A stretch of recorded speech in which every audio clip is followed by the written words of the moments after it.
You have 1,500 people or 2,500 people in a room. All of a sudden, that random event generator becomes less random and more intentional. It's not the number of people, and it's not the amount of energy that really matters. It's the most coherent signal that makes the biggest impact. Hello, and welcome to the Pacific Channel. I'm your host, Steve Doherty. Ever wondered what Dr. Joe Dispenza thinks about ETs? Want to know what his main goal in life is? If you do, you're going to enjoy this video. In this video, host Danica Patrick asked Dr. Joe some very thought-provoking, interesting questions. I really like how Danica interviews people because not only does she ask good questions, but if the person doesn't answer a question to her satisfaction, she'll keep asking until she gets them to answer it. You'll see that in this video when at one point she keeps asking Dr. Joe, why? So her first question to Dr. Joe is, how do you get your information for what comes next? How do you know what direction to go? Where does that come from and in what form? So because she asked multiple questions at once, and they are questions that Dr. Joe normally doesn't get, he will sort of answer the question as if a different question was asked. I think that Danica was inviting Dr. Joe to discuss more of the spiritual side of his work, but he sort of switches it to the process that he goes through of creating his work. I think Dr. Joe also tries to take the safest route whenever he answers a question, and this is no exception. He's going to explain how he never planned on any of this, and that he's constantly building a model of what he understands, and like Danica, he always has 1,000 questions, right? Next, he's going to say that instead of partaking in things like social media, he likes the process of contemplation, of asking himself, what do you know? He will say, at what point do you stop believing that this is the truth? This is what I like about Dr. Joe so much. He's always ready and willing to change his current belief system based upon what he discovers and the data that changes an old belief. Once you get into the habit of changing an old belief, you are free from the shackles of your old paradigm, your old way of thinking, and your old way of perceiving your world. This is how Dr. Joe got to where he is now. It's that constant reassessment of belief systems, of his belief systems, and what we think is true. When you are open-minded to anything as being possible, then you truly do have a scientific mind. Science is not about believing in anything. True science is questioning the known and questioning the unknown. And Dr. Joe has mastered that. But he doesn't just question it. He questions it and then takes action steps to test and prove whatever he thinks may be true or false. Let's listen to Danica and Dr. Joe discuss all of this now. I'm your host, Dr. Joe Dispenza. Let's begin. Programming. It's like unprogramming, reprogramming. It can, when you use a wall service to, burn things down. It's alchemy too, right? It's some sort of alchemical process happening where you are like short-circuiting something and growing something new, and growing pains are called that for a reason. Well, let's make it really simple. If we are pure love, if you're on the journey, anything that is not love in you must die. In order for you to find true love, pure love, a part of you must die. And I think that's the difference between knowing the path and walking the path. And walking the path is really what it's about. Right. How do you, as you move through your life and you have done such phenomenal things and continue to do more and more, how do you get your information to know what comes next? Like what direction to turn your head, to turn your energy? Where does that come from, and in what form? Well, I never planned on doing any of this, really. And my theory from the very beginning is when this kind of started to become of interest to people, I just said to my staff, here's how it's going to work. I'll only go where I'm invited. If I'm not invited, I'll be a chef. I'll do something else. And so I'm constantly building my model of what I understand. And I'm like you, always have 1,000 questions. Now, it's so much better for me to sit down and take a few minutes, and instead of turning on my phone or doing anything, I actually like the process of contemplation. I like the process of saying to myself, so what do you know? But at what point do you stop believing that this is the truth? Let's get right to that point, and let's build that understanding. So I'm constantly building my model, and then I'm tearing it down. And then I'm challenging it and building it up again. And if I can't find, like, there's something that doesn't fit, then I got to find information somewhere that makes it fit, that makes sense to me. But then it's not enough for me there. Then I got to experience it. Like someone said to me yesterday, so what are you doing in your morning meditations? I'm like, well, it's really funny because I'm actually developing a new understanding, a new model, and I want to teach it at the follow-up next month. And I'm actually practicing this new meditation to have the experience so that I can teach it better. So if I can have the experience of that knowledge and the model that I build, I know the journey and I can teach it much better. So I work really hard at being the example of what I teach, and I work really hard at getting information either from references or whatever, but also the information that I love to get that comes to me when I start connecting, and then it all kind of makes sense. And so I think of as many ways as I can to teach it, but I also love to have the experience, because when I have the experience, then I can really teach it on a much deeper level. Yeah. And then now the other thing is just the scientific data. You know, we were just all on a research call yesterday. The data is so amazing right now that I can say so many more things with such conviction. I can say things now with conviction. I mean, I can say, like, I actually know that this is the truth. So having that kind of conviction, for me personally, allows me to trust more. And when I trust myself more, I trust the process more, and I can stay in that kind of uncertainty and that unknown, and not move into survival. Or better yet, let me say it another way. When I'm uncomfortable because I don't have an answer, and I can continuously keep it on my mind, and I always have it going somewhere, and while I'm doing other things, I'm always thinking about it and trying to figure it out.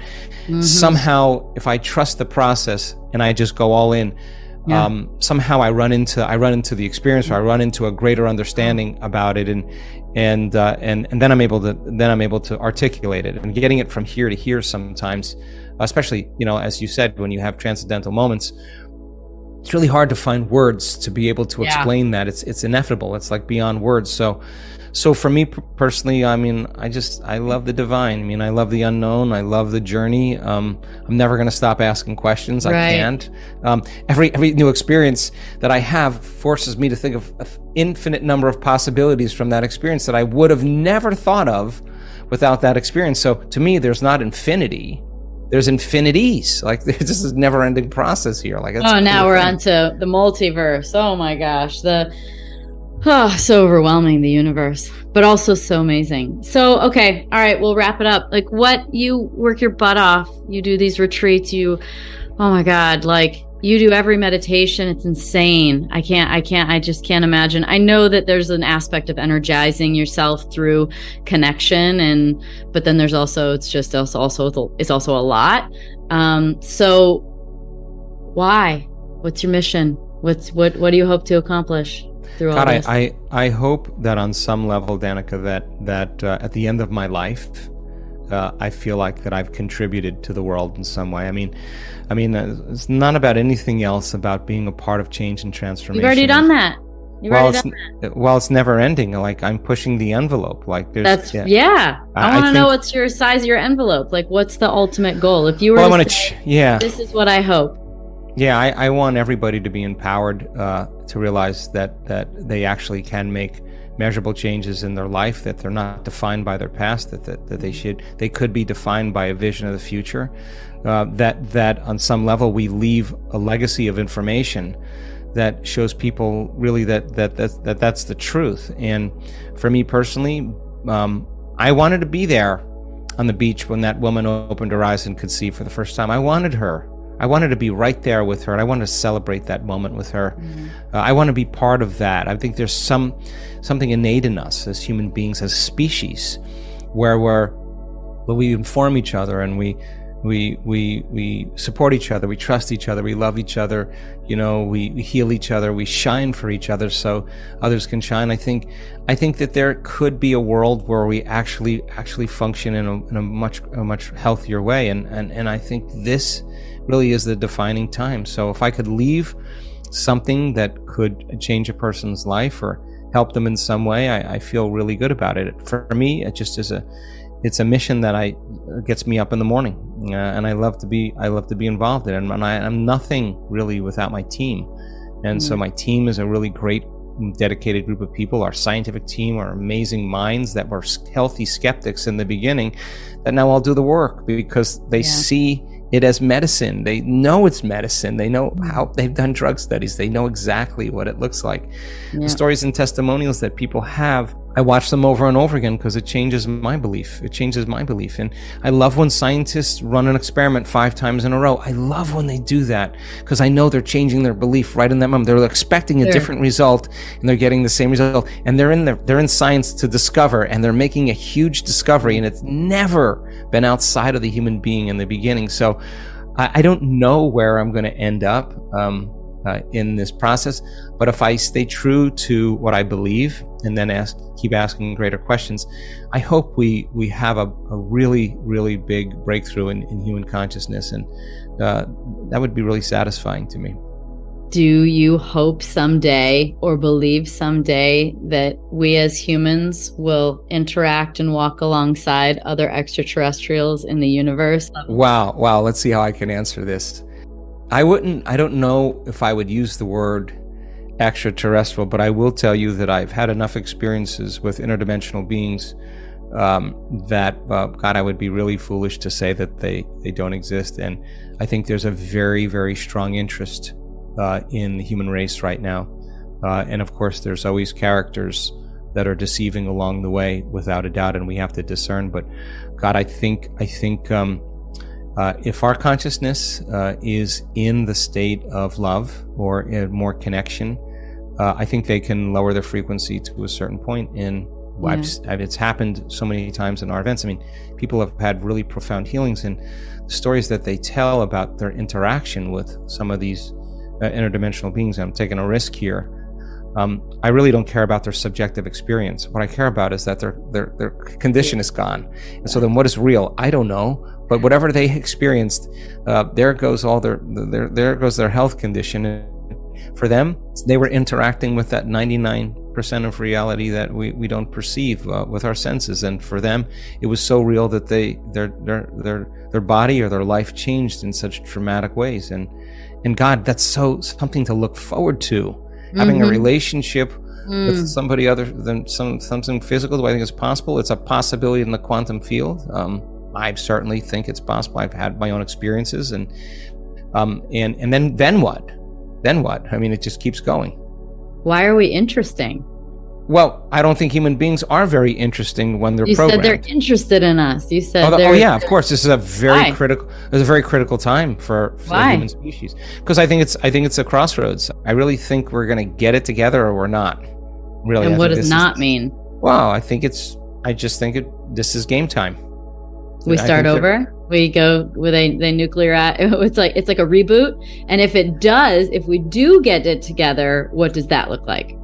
Well, I think that it's no longer a selfish consciousness. I think it's a collective consciousness. I think that we resolve all the problems in this world, from the environment all the way to the monetary system, to politics, the government, to journalism, education, religion, just from a greater level of consciousness, and there's not less separation. And we actually show that when we do this, we have random event generators in our events, and it's just a sophisticated coin toss. You toss a coin 1,000 times in a second, a programmed machine. If you keep doing it, you're going to get 50% heads, 50% tails. But when we come together and we can actually execute, you have 1,500 for 2,500 people in a room, all of a sudden that random event generator becomes less random and more intentional. But the field actually changes as a result of collective networks of observers. So it's not the number of people, and it's not the amount of energy that really matters. It's the most coherent signal that makes the biggest impact. It could be a smaller group, but more coherent, that actually can change the field. And we have data to suggest that people at a remote location that are somehow connected or entangled, actually their brains and hearts go into coherence when you do. So there's a good possibility for us to really move the needle in a really healthy way. And as I said, something happened for me at the end of our last event in Niagara Falls, just last week. At the end of that event, I just am super optimistic that we're making our way here. We would love to give back to our Pacific family for all the love and support they have given us.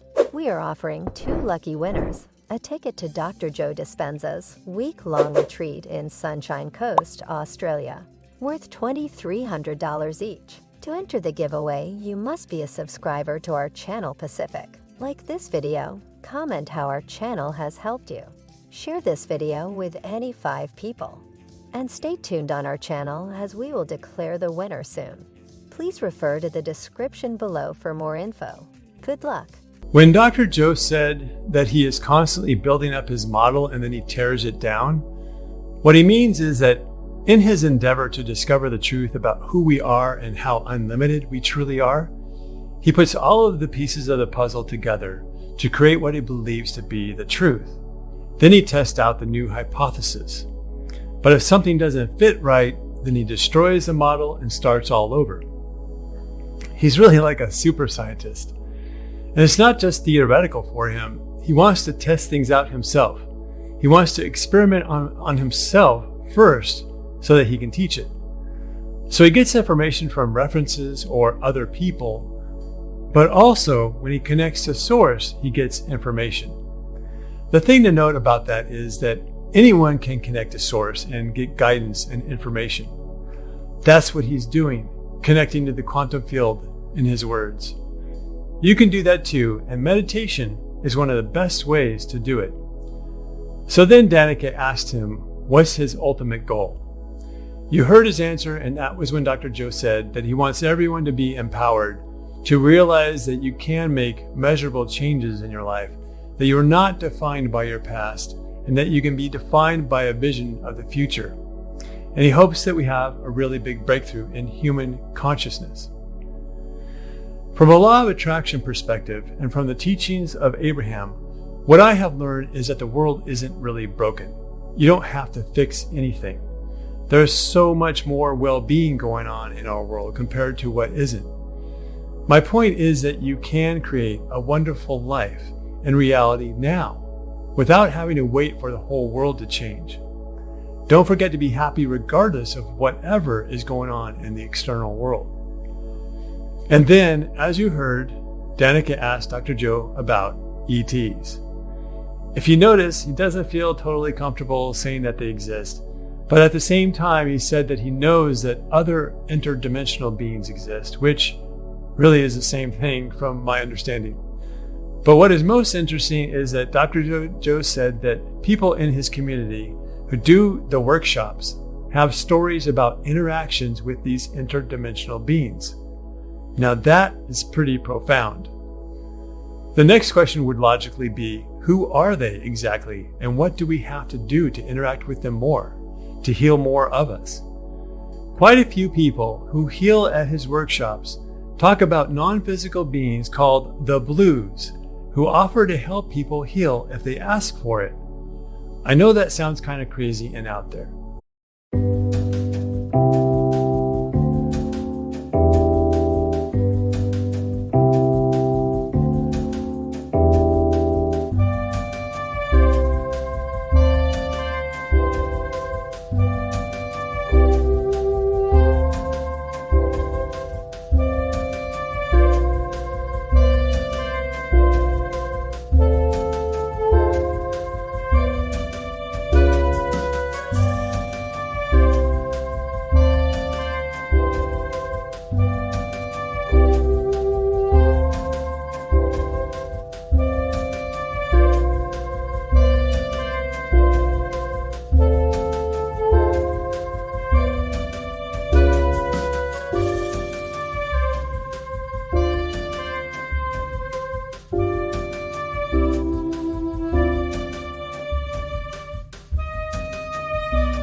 I just recently found out about that aspect of it, so I don't know that much. But it's definitely worth looking into. So Dr. Joe said that it's not a person's personal subjective experience that matters the most. What matters the most is that people are healing. But then he finally said that yes, he thinks it's totally possible to have a relationship with interdimensional beings. I just like to make a small sidebar point that you already have a very close relationship with an interdimensional being. That interdimensional being is your inner being or higher self. Your inner being talks to you all the time through your emotions and impulses, and it gives you expert advice on every subject matter in your life. So I think that rather than getting excited about a possible relationship with interdimensional beings in the future, it may be better to cultivate and foster a closer relationship with your inner being now. It is the bigger version of you. It is that broader perspective part of you who knows you better than you know yourself. It's that part of you that knows everything you want and many different paths for you to create the reality that you want. My understanding is that we have a lot more help from many different non-physical beings on the other side than we realize. And they are not only willing to help, but also very eager to help us if we just ask for it. If you enjoyed this video, please pulverize that like button. And if you haven't already, please subscribe as well. Our goal at the Pacific Channel is to reach 100,000 subscribers, so please subscribe. Additionally, if you want to be eligible to win a free ticket to one of Dr. Joe Dispenza's week-long courses, please share this video with 5 of your friends and comment below. And finally, I'd like to give a shout out to Alexandra, Becca Baddens, I hope I said that right, and Josh Brown. It's subscribers like you and so many others that make it a joy to create this content. And now, if you have any questions, please ask them below. I love to answer your questions, and I love to have discussions with you guys. I appreciate you very much, and I'll see you in the next video.